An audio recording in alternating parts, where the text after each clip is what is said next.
پھر عبد الرحمان سے ضد کر کے بیرون ملک تعلیم کے لیے چلا گیا۔ عبد الرحمان خود صرف میٹرک پاس تھا، مگر بھائی کو پڑھانے میں اس نے کوئی کوتاہی نہ کی۔ عبد الرحمان کے 3 بیٹے اور ایک بیٹی پیدا ہوئی۔ بڑا بیٹا سلیم اور دوسرے بیٹے کا نام وسیم، تیسرے نمبر پہ بیٹی کا نام زیتون عرف زینی اور سب سے چھوٹے بیٹے کا نام سیف تھا۔ 15 سال کے بعد جابر خان پاکستان واپس آیا۔ ان کی گاڑی گاؤں میں داخل ہوئی تو شام کا اندھیرا پھیر رہا تھا۔ جابر خان اپنے بھائی کے ساتھ جیسے ہی گھر میں داخل ہوا، اس کی نظر اپنی بھابھی عائشہ، 14 سالہ سلیم، 13 سالہ وسیم، 11 سالہ زینی اور 10 سالہ سیف پہ پڑی۔ عبد الرحمان نے ان کا آپس میں تعارف کروایا۔ وہ کافی دیر تک باتیں کرتے رہے۔ اس دوران کھانا لگا۔ کھانا کھانے کے بعد جابر خان اپنے کمرے میں سونے چلا گیا۔ جابر خان کی آنکھ صبح دیر سے کھلی۔ نہانے کے بعد فوراً ایک ملازمہ ناشتہ لے کے آئی۔ عبد الرحمان کی حویلی میں فجر کی نماز پڑھتے ہی سب ناشتہ کر لیتے تھے۔ یہ پہلا اتفاق تھا کہ آج اس حویلی کے کمرے میں کوئی دن کے 12 بجے ناشتہ کر رہا تھا۔ مغربی ملک میں رہ کے اس نے بھی انگریزی طور طریقے اپنا لیے تھے۔ نماز تو عرصہ ہوا اس نے پڑھی نہ تھی۔ ناشتہ کرنے کے بعد اس نے ملازم سے گلاس، برف اور پانی منگوایا اور اپنے بیگ سے شراب کی بوتل نکال لی۔ وہ اس وقت شراب پی رہا تھا جب بڑا بھائی عبد الرحمان کے کمرے میں داخل ہوا۔ شراب کا گلاس اس کے ہاتھوں میں تھا اور بوتل میز پہ رکھی تھی۔ یہ منظر دیکھتے ہی عبد الرحمان کا خون کھول اٹھا۔ اس کا ہاتھ گھوما اور تھپڑ جابر خان کے گال پہ جا پڑا۔ گلاس ہاتھوں سے چھوٹ کے قالین پہ جا گرا۔ آپ کی ہمت کیسے ہوئی مجھ پہ ہاتھ اٹھانے کی؟ جابر خان غصے سے لال پیلا ہوتا کھڑا ہوا۔ عبد الرحمان نے دوبارہ تھپڑ مارنا چاہا تو جابر خان نے اس کی کلائی پکڑ لی۔ بس بگ بردر، بہت ہو چکا۔ اب اگر تم نے ہاتھ اٹھایا تو میرا ہاتھ بھی اٹھ جائے گا۔ تم مجھ پہ ہاتھ اٹھاؤ گے؟ عبد الرحمان کے لہجے میں حیرت تھی۔ میں نے شراب ہی تو پی ہے، اس میں غلطی کیا ہے؟ بڑے لوگ بس پیتے ہیں۔ شراب ہمارے مذہب میں حرام ہے۔ اگر یہاں رہنا ہے تو تم اس خباثت کو ہاتھ نہیں لگاؤ گے۔ عبد الرحمان نے غصے سے کہا، تو ٹھیک ہے، میں آج سے آپ سے الگ ہوتا ہوں۔ میرا حصہ الگ کریں، میں گاؤں کے دوسرے سرے پہ واقع حویلی میں چلا جاتا ہوں۔ جابر خان چلایا۔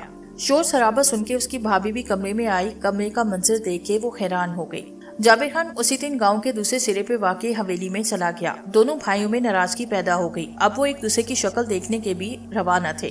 جابر خان نے شہر سے 5 کاریگر بلوائے۔ اس نے حویلی میں خفیہ تہخانہ بنوایا۔ تہخانے کے اوپر کمرے میں تجربہ گاہ بنائی۔ اپنی اس تجربہ گاہ کو کمپیوٹر اور ہر قسم کی جدید سہولیات سے آراستہ کیا۔ جابر خان ایک دن ان 5 افراد کو بہانے سے تہخانے میں لے گیا۔ آپ ہمیں یہاں کیوں لائے؟ ان میں سے ایک نے پوچھا۔ تاکہ تمہیں انعام دے سکوں۔ یہ کہتے ہی جابر خان نے پسٹل نکالا۔ یہ کیا ہے؟ ان میں سے ایک نے ہکلا کے پوچھا۔ میں تم لوگوں کو زندہ رہنے کا رزق نہیں لے سکتا۔ تم لوگوں کے مرنے کے ساتھ اس تہخانے کا راز پوشیدہ ہو جائے گا۔ جابر خان نے ٹریگر دبانا شروع کیا۔ تہخانہ ان 5 کی آخری چیخوں اور گولیوں کی آواز سے گونج اٹھا۔ اس نے ان 5 کو حویلی میں گڑھے کھود کے دفنا دیا۔ اس واقعے کے کچھ دن کے بعد جابر خان اپنی جیپ میں گاؤں میں گھوم رہا تھا کہ اس کی نظر ایک لڑکی پہ پڑی جو کہ خاصی خوبصورت تھی۔ رخسانہ نامی یہ لڑکی اپنے بھائیوں کے لیے کھانا لے کے جا رہی تھی جو کہ کھیتوں میں کام کر رہے تھے۔ جیپ لڑکی کے قریب روک کے وہ جیپ سے اترا۔ میرے ساتھ حویلی چلو۔ وہ لڑکی کا بازو پکڑ کے اسے جیپ کی طرف کھینچنے لگا۔ چھوڑو مجھے ورنہ میں شور مچا دوں گی، رخسانہ نے اسے دھمکی دی۔ جتنا شور مچا سکتی ہو مچاؤ، وہ اسے گھسیٹنے لگا۔ رخسانہ چیخنے لگی۔ رخسانہ کی چیخیں سن کے قریبی کھیتوں میں کام کرنے والے اس کے دونوں بھائی دوڑتے ہوئے آ گئے۔ چھوٹے سردار، اسے چھوڑ دیں۔ ان میں سے ایک بولا۔ یہ نہیں ہو سکتا، آج رات یہ میری ہے، صبح سے خود میں چھوڑ دوں گا، جابر خان نے کہا۔ وہ دونوں نوجوان غصے سے اس کی طرف بڑھے۔ جابر خان نے اپنا پسٹل نکالا۔ رک جاؤ ورنہ گولی مار دوں گا، مگر وہ نہ رکے۔ جابر خان نے ٹریگر دبایا۔ فضا گولیوں کی آوازوں اور ان نوجوانوں کی چیخوں سے گونج اٹھی۔ جابر خان نے چیختی روتی رخسانہ کو اٹھایا اور جیپ میں ڈال کے اپنی حویلی لے گیا۔ سردار عبد الرحمان کی جیپ تیز رفتاری سے جابر خان کی حویلی کی طرف جا رہی تھی۔ جیپ میں اس کے ساتھ 4 مسلح افراد موجود تھے۔ انہیں جابر خان کے ہاتھوں دونوں نوجوانوں کے قتل اور رخسانہ کے اغوا کی خبر جیسے ہی ملی، عبد الرحمان فوراً جابر کی حویلی کی طرف چل پڑا۔ تیز چلاؤ، تیز، اس نے ڈرائیور کو تاکید کی۔ ڈرائیور نے جیپ کی رفتار بڑھا دی۔ تقریباً آدھے گھنٹے کے بعد ان کی جیپ جابر خان کی حویلی کے باہر موجود تھی۔ عبد الرحمان نے جیپ سے اتر کے حویلی کا آہنی گیٹ دکھیلا۔ گیٹ اندر سے بند تھا۔ تم چاروں اندر کود جاؤ اور لڑکی کو بچاؤ۔ اگر جابر خان مزاحمت کرے تو اسے گولی مار دینا۔ عبد الرحمان نے ہدایت کی۔ ان چاروں نے رائفلیں اپنے کندھوں سے لٹکائی اور جوتے اتار کے دیوار کے قریب پہنچ گئے۔ حویلی کی دیوار اونچی تھی۔ ان میں سے ایک دیوار سے اپنے دونوں ہاتھ جما کے کھڑا ہوا۔ بقایا تینوں باری باری اس کے کندھوں پہ قدم جما کے دیوار پہ چڑھے، پھر انہوں نے نیچے والے کو بھی اوپر کھینچ لیا۔ منڈیر سے سر نکال کے احتیاط سے چھت پہ دیکھا، کوئی بھی موجود نہ تھا۔ اپنی گنوں کو فائرنگ پوزیشن دے کے بنا آواز نکالے دبے پون چھت پہ پہنچے، صحن کی جانب والی منڈیر پہ آئے۔ ایک نے آہستہ سے جھانک کے صحن میں دیکھا، صحن سنسان پڑا تھا۔ صحن کے اختتامی حصے میں سیڑھیاں تھی، وہ سیڑھیاں اترنے لگے۔ اسی لمحے اندر کمرے سے گولی چلنے کی آواز اور لڑکی کی چیخ سنائی دی تو وہ دوڑتے ہوئے کوریڈور میں داخل ہوئے۔ دائیں بائیں قطار میں کمرے تھے، سوائے ایک کمرے کے کسی کمرے میں روشنی نہ تھی۔ وہ بھاگتے ہوئے روشن کمرے کے دروازے پہ جا پہنچے۔ دروازہ ہلکا سا کھولا ہوا تھا۔ ان میں سے ایک نے لات مار کے دروازہ کھولا۔ کمرے کے فرش پہ رخسانہ پھٹے ہوئے کپڑوں میں بے حس و حرکت پڑی تھی۔ اس کے سینے سے خون بہہ کے کمرے کے فرش پہ جمع ہو رہا تھا۔ قریب ہی جابر خان تھا، جس کے دائیں ہاتھ میں پسٹل موجود تھا۔ رائفل برداروں نے جابر خان پہ رائفلیں تان لی۔ جابر خان پسٹل پھینک دو ورنہ سردار کا حکم ہے، مزاحمت کی صورت میں تمہیں گولی مار دی جائے، ایک رائفل بردار بولا اور جابر خان نے پسٹل فرش پہ پھینک دیا۔ ایک نے لڑکی کی لاش اٹھائی، جابر خان کو رائفل کی ضد میں لیے حویلی سے باہر آئے۔ جابر خان کی حویلی کے باہر گاؤں والے سارے جمع تھے۔ سردار مال کے بدلے مال، جان کے بدلے جان، اس گاؤں کا قانون ہے۔ لڑکی کا باپ آگے بڑھ کے بولا اور سب گاؤں والے جابر خان پہ پل پڑے۔ چاروں طرف سے لاتے گھونسے لاٹھیاں اس کے جسم پہ پڑنے لگی۔ سردار عبدالرحمان ساکت کھڑا تھا، اس کی آنکھوں سے آنسو بہہ رہے تھے۔ گاؤں والے اس وقت تک جابر خان کو مارتے رہے جب تک جابر خان کا جسم ساکت نہ ہو گیا۔ جابر خان کے مرتے ہی وارث کے طور پہ عبدالرحمان نے جابر خان کو گاؤں کے قبرستان میں دفنا دیا۔ 10 سال کے بعد 18 سالہ کاشف جابر خان کی حویلی کے قریب بکریاں چرا رہا تھا۔ شام کے 7 بج رہے تھے۔ اچانک اس کی آنکھیں حیرت اور خوف سے پھیل گئی، کیونکہ اس کے سامنے کفن پوش مردہ کھڑا تھا۔ کفن پوش مردہ چلتا ہوا اس کے قریب پہنچا۔ کاشف خوف سے کانپنے لگا۔ مردے نے کاشف کے منہ کی طرف ہاتھ بڑھایا، ایک تیز سی خوشبو اس کے دماغ پہ چھائی اور وہ بے ہوش ہو گیا۔ مردے نے زمین پہ پڑے کاشف کو اٹھایا، کندھے پہ ڈال کے ایک طرف بڑھنے لگا۔ چلتے چلتے وہ جابر خان کی حویلی تک جا پہنچا۔ مردے نے گیٹ دھکیل کے کھولا، اندر داخل ہوا۔ وہ چلتا ہوا کوریڈور میں جا پہنچا۔ کوریڈور میں دائیں طرف بنے تیسرے کمرے میں داخل ہوا۔ وہ ایک کشادہ کمرہ تھا۔ ایک طرف کونے میں کمپیوٹر رکھا تھا، کمپیوٹر کے سامنے ایک کرسی رکھی تھی۔ کمرے کی دیوار کے ساتھ مختلف ریک تھے، ریکوں میں ہر قسم کی چھوٹی بڑی بوٹلز اور مختلف جار تھے۔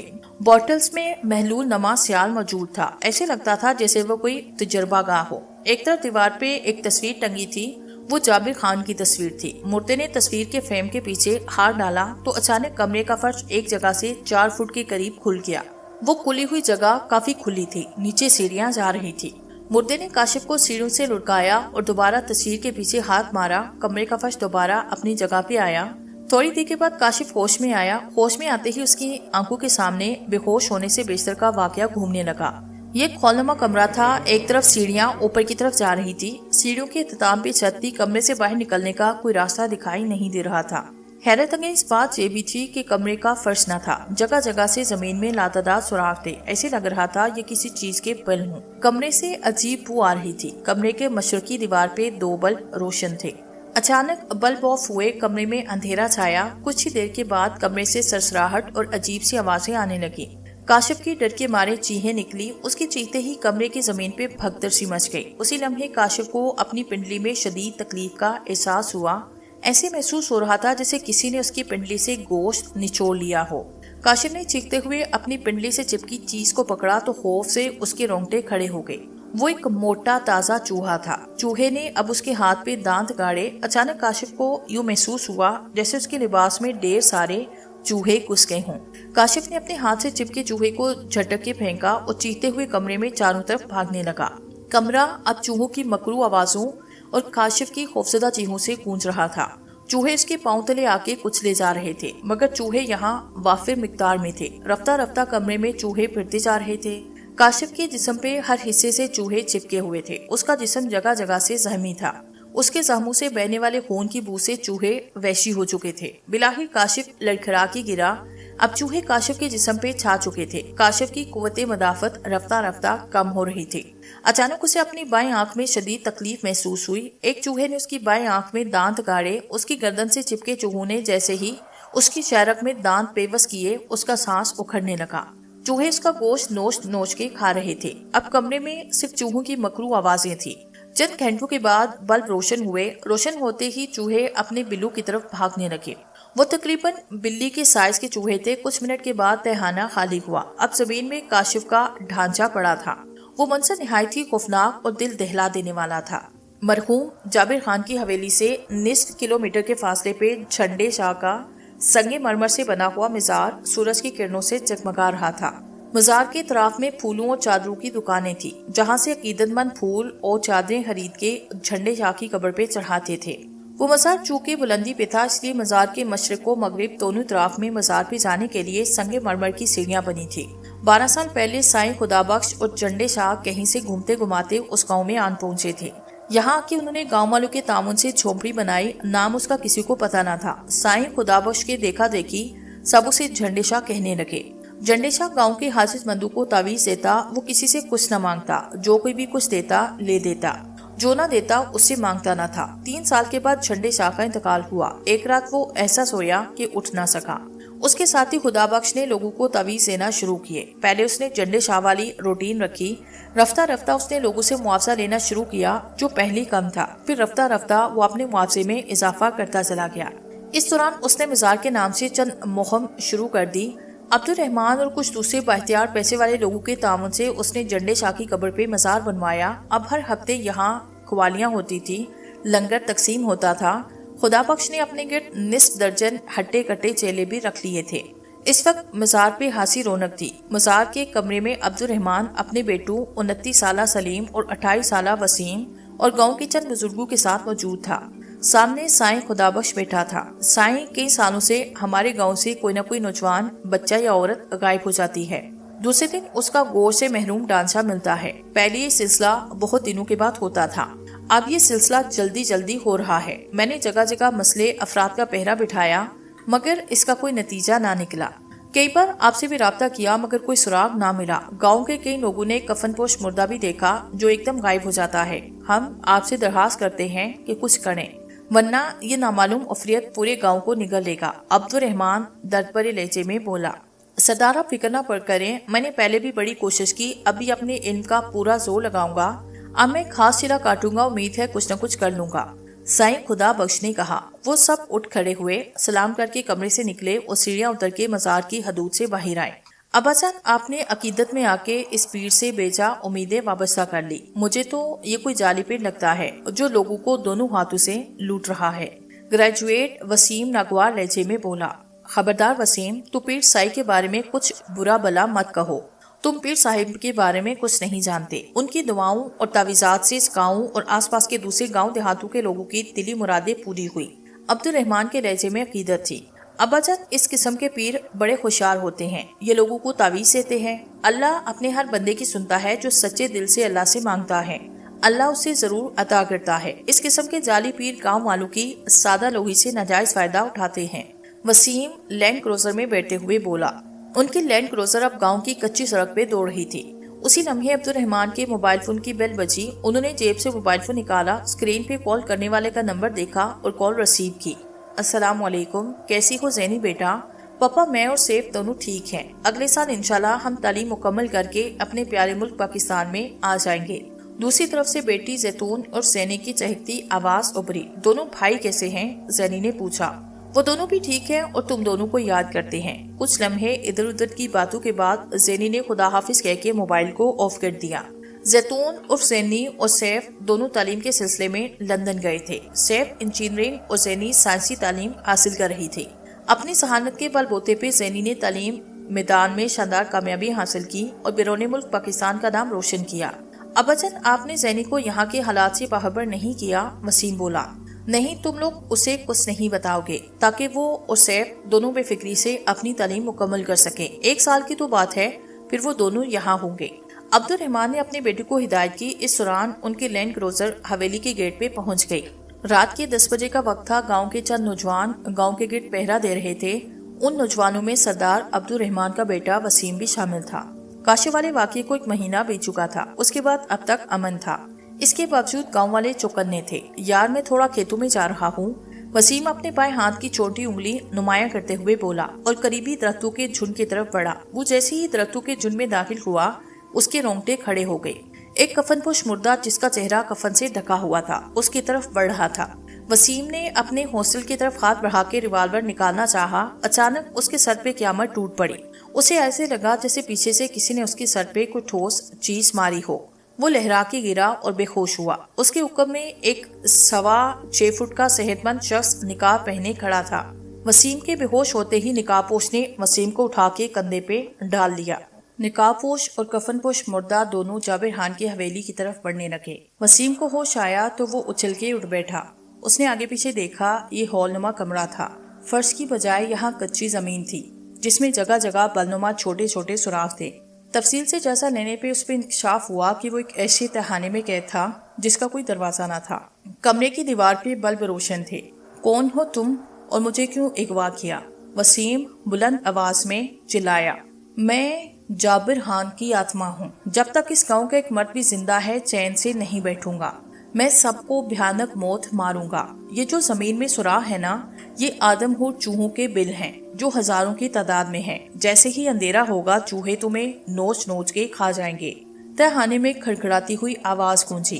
مگر جابر خان تو میرے انکل تھے، اگر تم ان کی آتما ہو تو اپنے بھتیجے سے ایسا سلوک کیوں کر رہے ہو؟ میرے قتل میں تمہارا باپ بھی شامل تھا۔ آواز دوبارہ ابھری۔ تم نے 3 معصوم انسانوں کا قتل کیا جس کی سزا کے طور پہ گاؤں والوں نے تمہیں مارا۔ مجھے ابا جان نے ساری کہانی بتائی تھی۔ وسیم نے کہا۔ لڑکے کلمہ پڑھ لو، جابر خان کی آتما نے کہا۔ اس کے ساتھ ہی تہانے میں اندھیرا چھا گیا۔ وسیم نے اپنی جیبیں ٹٹولی۔ اس کی جیب سے موبائل فون سمیت ہر چیز نکال دی گئی تھی۔ ہاسٹل سے ریوالور بھی غائب تھا۔ اچانک کمرے میں چوہوں کی مکروہ آوازیں گونجنے لگی۔ وسیم چوکنے ہوا، اس کا دل تیزی سے دھڑک رہا تھا۔ اسے اپنی ٹانگوں پہ کسی چیز کے رنگنے کا احساس ہوا۔ یہ موٹے تازے چوہے تھے۔ وسیم ایک چوہے کو پھینکتا تو 10 چوہے مزید اس پہ چڑھ جاتے۔ وسیم نے اندھیرے کمرے میں ادھر ادھر دوڑنا شروع کیا۔ بھاگتے بھاگتے اسے اپنی گردن کی پچھلی سائیڈ میں سخت تکلیف کا احساس ہوا۔ ایک چوہے نے وہاں دانت کاٹ دیے تھے۔ وہ چیخا، چوہے کو کھینچ کے ایک طرف پھینکا۔ اچانک اندھیرے میں بھاگتے ہوئے وہ کمرے کی دیوار سے ٹکرایا اور گر پڑا۔ چوہوں کے لیے یہ لمحہ کافی تھا۔ وہ اس کے جسم پہ چھا گئے۔ وسیم حلق کے بل تکلیف سے چیخ رہا تھا۔ آدم اور چوہے اسے جگہ جگہ سے کاٹ رہے تھے۔ وسیم نیچے گرا، لاٹیں جھٹک رہا تھا، ہاتھوں سے اپنی جسم سے چپکے چوہوں کو پھینکنے کی ناکام کوشش کر رہا تھا۔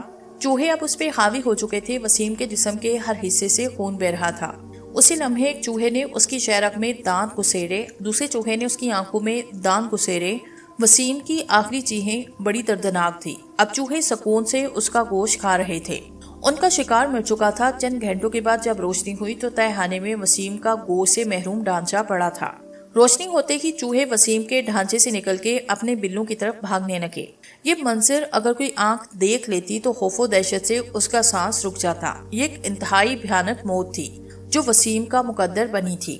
گاؤں میں ہر طرف خوف و ہراس چھایا ہوا تھا۔ بہت سے لوگ ڈر کے مارے گاؤں سے دوسرے علاقوں میں چلے گئے تھے۔ بے شک موت کا ایک وقت مقرر ہے، لیکن ایسی بھیانک موت سے ہر ایک ڈرتا ہے۔ اچھا بھلا انسان غائب ہو جاتا، دوسرے دن اس کا ڈھانچہ ملتا، عبد الرحمان کے گھر پہ قیامت بھر پاتی۔ ان کا جوان بیٹا وسیم نامعلوم عفریت کا شکار ہو چکا تھا۔ مرنے والے کے ساتھ کوئی نہیں مرتا، جیسے جیسے وقت گزرتا ہے غم کم ہونے لگتا ہے۔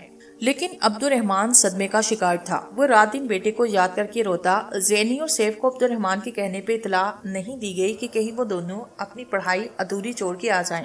ویسے بھی ان کی تعلیم مکمل ہونے میں چند ماہ باقی تھے۔ 1 ماہ تک امن رہا۔ مہینے بعد گاؤں کا ایک اور جوان غائب ہوا۔ دوسرے دن اس کا گوشت سے محروم ڈھانچہ گاؤں کے کسان کے کھیت سے ملا۔ چاروں طرف خوف و ہراس چھایا ہوا تھا۔ لوگ شام سے پہلے پہلے گھروں میں دبک جاتے۔ کوئی فرد کسی بھی حال میں شام کی بعد گھر سے نہیں نکلتا تھا۔ عبد الرحمان کا بیٹا سلیم ان دنوں اسلام آباد گیا ہوا تھا۔ پیر کا دن تھا۔ شام کے 7 بجے سلیم اپنی جیپ میں جیسے ہی گاؤں کی حدود میں داخل ہوا، کچی سڑک پہ کھڑے دراز کا شخص نے اسے رکنے کا اشارہ کیا۔ سلیم نے جیپ اس کے قریب روکی۔ وہ سائیں خدا بخش تھا۔ بیٹا مجھے مزار تک چھوڑ دینا۔ سلیم کے جواب کا انتظار کیے بغیر خدا بخش جیپ میں سوار ہو گیا۔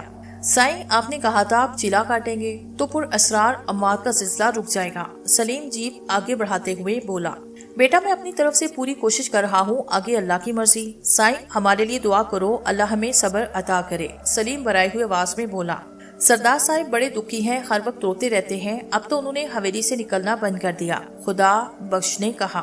اچانک سلیم کو جیپ روکنا پڑی۔ سڑک پہ بڑے بڑے پتھر پڑے تھے، راستہ مکمل طور پہ بند تھا۔ وہ جیپ سے اترنے لگا، اچانک ایک طرف سے کفن پوش مردہ نکلتا دکھائی دیا جس کا چہرہ کفن سے ڈھکا ہوا تھا۔ سلیم نے اپنے ہاسٹل کی طرف ہاتھ بڑھایا ہی تھا کہ اس کے سر پہ کسی چیز سے زوردار ضرب لگی۔ وہ چکرا کے گرا اور بے ہوش ہوا۔ ہوش میں آتے ہی سلیم نے آنکھیں کھول کے اٹھنا چاہا مگر کرا کے رہ گیا۔ اس کے ہاتھوں اور پیروں میں شدید قسم کی تکلیف ہو رہی تھی۔ اس نے سر گھما کے آگے پیچھے دیکھا تو خوفزدہ ہوا۔ لمبی لمبی کیلوں کو اس کے ہاتھوں اور ٹہنوں کے قریب ٹانگوں میں ٹھونک کے زمین میں گاڑ دیا تھا۔ کسی نے بڑی بے رحمی سے اسے چت لگا کے زمین میں کیلوں کی مدد سے گاڑ دیا تھا۔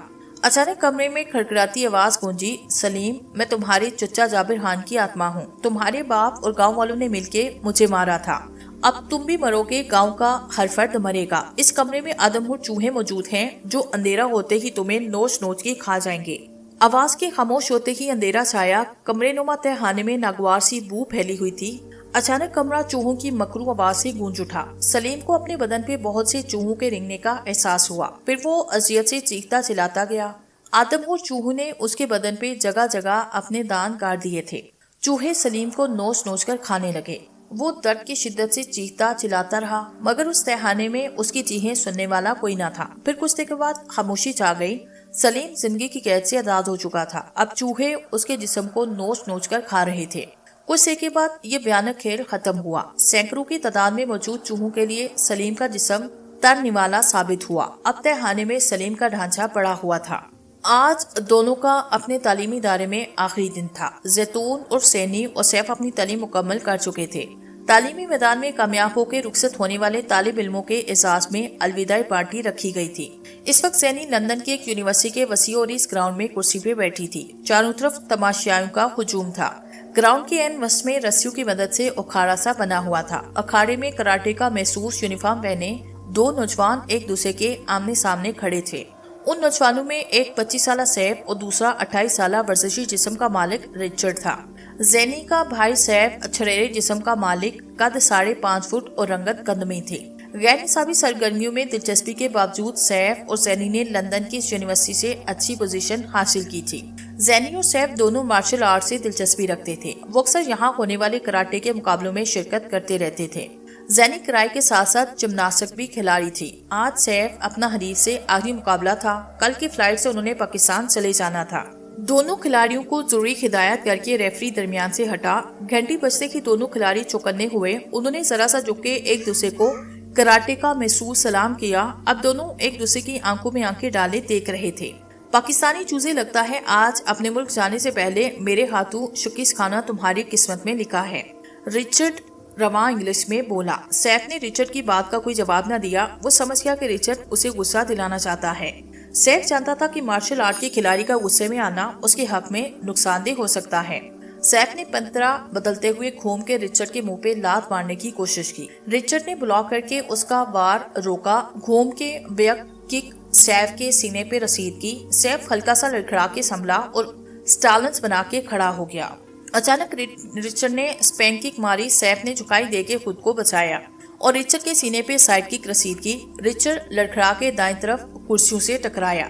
رسیوں سے ٹکراتے ہی رچرڈ نے فضا میں کلا بازی کھائی۔ اس کے دونوں پاؤں سیف کے سینے سے ٹکرائے۔ وہ الٹ کے گرا مگر گرتے ہی کلا بازی کھا کے اٹھا۔ رچرڈ اٹھتے ہوئے سیف کی طرف جھپٹا۔ رچرڈ نے سیف کے چہرے پہ پنچ مارنے کی کوشش کی۔ سیف نے ایک طرف جھکائی دے کے خود کو بچایا اور ساتھ ہی فرنٹ کک رچرڈ کے سینے پہ رسید کی۔ رچرڈ لڑکھڑایا۔ اسی لمحے اچھل کے سیف نے جمپ سائیڈ کک رچرڈ کے سینے پہ ماری۔ رچرڈ الٹ کے گرا مگر گرتے ہی پھرتی سے اٹھا۔ رچرڈ کے اٹھتے ہی اس کے منہ پہ گھوم کے سیف نے کک ماری۔ ابھی وہ سنبھلا بھی نہ تھا کہ جمپ فرنٹ کک رچرڈ کی تھوڑی پہ لگی۔ وہ اچھل کے دوبارہ گرا۔ اب کی بار اس کے اٹھنے میں پھرتی نہ تھی۔